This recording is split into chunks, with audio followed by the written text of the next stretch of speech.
Lecture commerce +1 accountancy की class में आप सभी का स्वागत है। मैं ऐसी आशा करती हूँ कि मैं आपको जो चैप्टर लेके आ रही हूँ मैं बहुत अच्छे से आपको समझा पाऊँ। चैप्टर लेके आई हूँ बैंक रिकंसिलिएशन स्टेटमेंट। आज बिजनेस का साइज इतना बड़ा हो चुका है, छोटा भी हो तब भी और बड़ा जब बिजनेस का साइज हो चुका है तब भी हम कैश में ट्रांजैक्शन ना करके आज बैंक के थ्रू हम ट्रांजैक्शंस करना ज्यादा सेफ भी समझते हैं। तो आज का जो चैप्टर है बैंक रिकंसिलिएशन स्टेटमेंट, वो किससे संबंधित है पहले मैं आपको ये बताना चाहती हूँ। आपने इससे पहले एक कैश बुक बनानी सीखी, बुक ऑफ ओरिजिनल एंट्री, जिसको हम बोल सकते हैं सब्सिडरी बुक भी बोलते हैं। तो कैश बुक में जो डबल कॉलम कैश बुक आपने देखी या ट्रिपल कॉलम कैश बुक देखी, डबल कॉलम में भी कौन सी, जिसमें डबल कॉलम में कैश कॉलम और एक बैंक कॉलम, दोनों तरफ रिसीप्ट साइड और पेमेंट साइड, कैश कॉलम और बैंक कॉलम वाली डबल या फिर triple column, cash column, bank column, discount allowed और डिस्काउंट रिसीव्ड का कॉलम। इस तरफ भी रिसीप्ट साइड भी कैश कॉलम, बैंक कॉलम और डिस्काउंट अलाउड कॉलम, और payment side cash column, bank column और डिस्काउंट रिसीव्ड कॉलम। ऐसा आपने ट्रिपल कॉलम कैश बुक और डबल कॉलम कैश बुक बनाना हमने सीखा होगा। बिजनेस में जब हम ट्रांजैक्शन बैंक के थ्रू करते हैं, मतलब हमें कोई चेक रिसीव होता है या हम चेक के थ्रू पेमेंट करते हैं, चेक किसी को इश्यू करते हैं, तो उसकी जो एंट्री होती है, पोस्टिंग होती है, कैश बुक के बैंक कॉलम में भी होती है और पासबुक में भी होती है। पासबुक में तब होती है जब हम वो चेक प्रेजेंट करते हैं बैंक के पास। मान लो हमें कोई चेक आया तो हम बैंक के पास जाएंगे कि ABC ने ये हमें चेक दिया है, तो इसके खाते से पैसे काट के मेरे खाते में क्रेडिट कर दिए जाएं।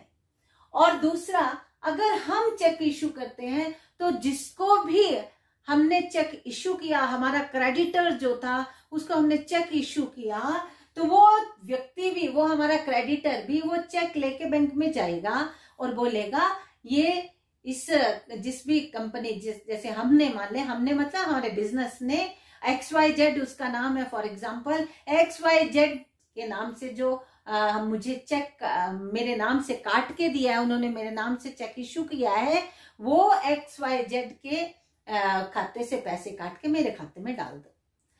रिसीप्ट और पेमेंट बैंक के थ्रू, चेक चेक या बैंक ड्राफ्ट या किसी के भी, या बिल्स ऑफ एक्सचेंज, किसी के थ्रू भी हम जब पैसा आता है या जाता है तो उसकी पोस्टिंग कैश बुक के बैंक कॉलम में और पासबुक में। यहाँ पे बोर्ड थोड़ा छोटा है इसलिए मैंने ये कैश बुक बनाई है, ये मैंने कैश बुक बनाई है, लेकिन कैश बुक में मैंने बैंक कॉलम ही रखा है। यहाँ कैश बुक का कैश कॉलम भी होता है लेकिन बैंक कॉलम क्योंकि इसलिए रखा है कि ये जो बैंक रिकंसिलिएशन स्टेटमेंट बनती है उसका पूरा पूरा लेना देना किसके साथ है, कैश बुक के बैंक कॉलम और पासबुक के का ही काम होता है इसमें। इसलिए मैंने कैश कॉलम नहीं बनाया क्योंकि यहाँ बहुत ज्यादा हौच-पौच सा हो जाना था, इसलिए मैंने कैश बुक का बैंक कॉलम और पासबुक, इधर भी पेमेंट साइड भी और रिसीप्ट साइड दोनों दिख रहे होंगे, टी शेप्ड, और बैंक कॉलम ही दोनों तरफ बनाए हैं, ड्रॉ किए हैं, और इधर पासबुक बनाई। अब मैं ये बताती हूं कि ये बनाते क्यों है, क्या कारण है, क्यों बनाते हैं हम बैंक रिकंसिलिएशन स्टेटमेंट, का काम क्या है। अब मैं उस लाइन पे जाती हूँ। इसका रीजन क्या है कि कई बार क्या होता है कि जैसे मैंने चेक रिसीव किया तो आपको पता है कि रिसिप्ट साइड में वो जाएगा। मैंने चेक रिसीव किया और मैंने फटाफट यहाँ पे एंट्री कर दी कि कि मैंने चेक रिसीव किया मिस्टर एबीसी, जिससे भी रिसीव किया, और उसका अमाउंट यहां पे लिख दिया, और उस चेक को लेके मैं बैंक में, मैंने चेक रिसीव किया फॉर एग्जाम्पल 1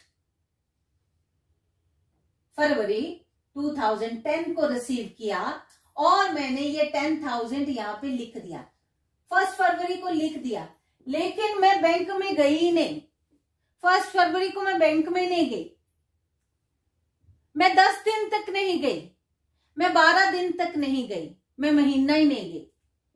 यहां मेरी कैश बुक बोल रही है कि 10,000 रुपीज आ गए हैं, वो चेक के आ गए हैं, लेकिन असल में आने कहाँ है, मेरी पासबुक में आने हैं। वो मेरे पासबुक में क्रेडिट होना है। जो पासबुक का क्रेडिट कॉलम देखो, ये अगर कैश अकाउंट होता तो ये डेबिट साइड होती, ये क्रेडिट साइड होती, लेकिन है चीज वही। कैश बुक में डेबिट साइड को बोलते हैं रिसीप्ट साइड, और क्रेडिट साइड को बोलते हैं पेमेंट साइड। लेकिन जब हम बैंक के पास अपना पैसा जमा करवाते हैं तो बैंक हमारा डेटर, बैंक के साथ हमारा रिलेशन क्या बनता है, बैंक हमारे लिए डेटर है। डेटर क्यों है, क्योंकि हम उसके पास पैसा रखते हैं, हम कभी भी उससे ले सकते हैं, वो हमारा डेटर है। इसलिए बैंक उससे उल्टा, यहाँ पे डेबिट है, ये डेबिट साइड होती है, रिसिप्ट साइड, तो बैंक हमारे खाते में जो पैसा जमा करता है वो क्रेडिट कॉलम में जमा करता है, डेबिट में हमारा विड्रॉल दिखाता है कि हमने पैसे निकाले। जितना हमने डिपॉजिट किया, जितने हमने निकाले, बैलेंस जो बचता है वो इस कॉलम में आ जाता है। ठीक है, जैसे कैश बुक कुछ बता रही है 10,000 रुपीज आ गए, लेकिन कैश बुक हमारे ऑफिस में पड़ी है, जहां पे हमारा कैशियर बैठा है, जहां पे हमारा मुनीम बैठा है, जो हमारा हिसाब किताब अकाउंटेंट बैठा है, जो हमारा हिसाब किताब देख रहा है, लेकिन असल में वो पैसा जमा कहाँ होना है, वो बैंक में जमा होना है। लेकिन बैंक में मैं गई नहीं, या गई तो मैंने दे भी दिया बैंक वालों को, लेकिन अभी 10 दिन हो गए, हमारे खाते में पैसे डले ही नहीं, क्योंकि दूसरे के अकाउंट से पैसे उसको पूरा उन्होंने कंफर्म करना होता है। तो मान लो वो 10 दिन तक, 15 दिन तक मेरे खाते में नहीं डलते हैं, तो ये दोनों में डिफरेंस आ गया ना। यहाँ तो 10,000 बता रहा है, यहाँ नहीं बता रहा है। तो ये जो डिफरेंस होता है, उसके लिए बिजनेसमैन जब बैंक से स्टेटमेंट लेता है तो वो क्या बनाता है, उस कैश बुक के बैंक कॉलम से और पासबुक से वो क्या बनाता है, एक स्टेटमेंट बनाता है, that is bank reconciliation statement. Bank reconciliation statement is a statement which is prepared, जो कि बनाई जाती है टू रिकंसाइल, उन दोनों के डिफरेंस को देखते हुए, उनको रिकंसाइल करते हुए, टू रिकंसाइल द डिफरेंस, क्यों ये अंतर पड़ रहा है, shown by bank column of cash book, shown by bank column of cash book and passbook। Passbook और कैश बुक के बैंक कॉलम में अंतर क्यों दिखाई दे रहा है, उस अंतर को रिकंसाइल करने के लिए क्या बनाई जाती है, बैंक रिकंसिलिएशन स्टेटमेंट बनाई जाती है। बनाता कौन है, बनाता कौन है, जो बिजनेसमैन है, जो ओनर है, वो बनाता है। उसके बिहाफ पे उसका स्टाफ बनाता है, मतलब वो ओनर ही बनाता है। तो ये बैंक रिकंसिलिएशन स्टेटमेंट जो हमारे कैश बुक के बैंक कॉलम में और पासबुक में जो डिफरेंस दिखता है, असल में ध्यान देना है एक चीज और, अपनी जगह दोनों ठीक है। कैश बुक में डे टू डे हम एंट्री करते हैं, उसने कर दी। पासबुक में अभी चेक गया नहीं गया, मैंने चेक काट के दिया, मैंने तो पेमेंट कर दी किसी को, मैंने XYZ को, ABC को, किसी को पेमेंट कर दी, मैंने पेमेंट कर दी, मैंने यहां दिखा दिया मैंने पेमेंट कर दी, लेकिन जिस बंदे को मैंने चेक दिया वो 1 महीना बैंक गया ही नहीं, 1 महीना बैंक गया ही नहीं, तो मेरे खाते से पैसे कटे नहीं। मेरे खाते, यहां कैश बुक बोलती है कट गए, पेमेंट कर दी, लेकिन पासबुक बोलती है नहीं कटे। वो दोनों में जो डिफरेंस है उसी को समाप्त करने के लिए ये क्या बनाई जाती है? पासबुक बैंक रिकंसिलिएशन स्टेटमेंट बनाई जाती है। तो बैंक रिकंसिलिएशन स्टेटमेंट बनानी आपने सीखनी है। तो कुछ एक बिंदु है, कुछ एक पॉइंट्स है जो आपको अपने दिमाग में रखने होते हैं कि कैसे ये क्या क्या चीजें बहुत इंपॉर्टेंट होती है जो हमें दिमाग में रखनी है। First point, while preparing BRS bank reconciliation statement, main focus किस पे रहता है? Bank column of cash book, bank column of cash book, bank column of cash book. इसलिए मैंने only and only bank column he draw किया है, cash column का कोई लेना देना नहीं होता है। तो मेन फोकस किस पे रहता है? Bank column of cash book and passbook. ये बैंक की पासबुक है, ये हमारे ऑफिस में जो कैश बुक पड़ी है उसका हिसाब किताब। सेकेंड पॉइंट, ये बैंक रिकंसिलिएशन स्टेटमेंट हम कभी भी बना सकते हैं। जब हम बैंक से स्टेटमेंट लेके आए या अपनी पासबुक को अपडेट करवा के लाएं, तो हम बैठ के बैंक रिकंसिलिएशन स्टेटमेंट बना लेते हैं। हमारी कैश बुक हमारे सामने होती है, बैंक से हम स्टेटमेंट ले आए या हम अपने अकाउंट स्टेटमेंट ले आए या हम अपनी पासबुक को अपडेट करवा के ले। लेकिन फिर भी generally BRS is prepared at the end of every month. BRS जो बैंक ये जो होते हैं बिजनेसमैन जो होते हैं वो कब बनाते हैं? हर महीने के अंत में बनाते हैं। और बनाता कौन है? बैंक बनाता है? नहीं, बैंक नहीं बनाता। कौन बनाता है? बिजनेसमैन बनाता है। BRS is prepared by businessman. Next, the balance of bank column of cash book, the balance of bank column of cash book and that of passbook may not agree, but they are correct at their place. हो सकता है वो आपस में match नहीं करते, नहीं करेंगे। जैसे मैंने ये बताया, यहाँ कैश चेक आया था, वो एंटर हो गया, यहाँ चेक हमारे खाते में गया ही नहीं, वो डिसएग्री, वो बिल्कुल नहीं मैच कर रहे हैं। लेकिन दोनों अपनी जगह ठीक है। कैश बुक में तो करनी है एंट्री, पासबुक में उस दिन होगी जिस दिन वो हमारे खाते में वो क्रेडिट कर देंगे अमाउंट, तो या हमारे खाते से कट जाएंगे। हमने पेमेंट यहाँ कर दी, वहां हमारे खाते से नहीं कटेंगे। लेकिन दोनों अपनी जगह सही है। ऐसा नहीं बोल सकते कि कैश बुक जो अकाउंटेंट है उसने ये गड़बड़ कर दी, वो भी ठीक है, ये भी ठीक है। फोर्थ पॉइंट क्या बोलता है? फोर्थ हो गया। फिफ्थ क्या बोलता है? BRS can be prepared. ये कैसे, कहां से स्टार्ट करते हैं? बीआरएस बननी कहां से स्टार्ट करते हैं? कैश बुक के बैंक बैलेंस से, कैश बुक के जो बैंक कॉलम का जो बैलेंस है उससे स्टार्ट कर सकते हैं। इधर से एंड पॉइंट इधर पहुंचेंगे, इस पासबुक के बैलेंस तक पहुंचेंगे।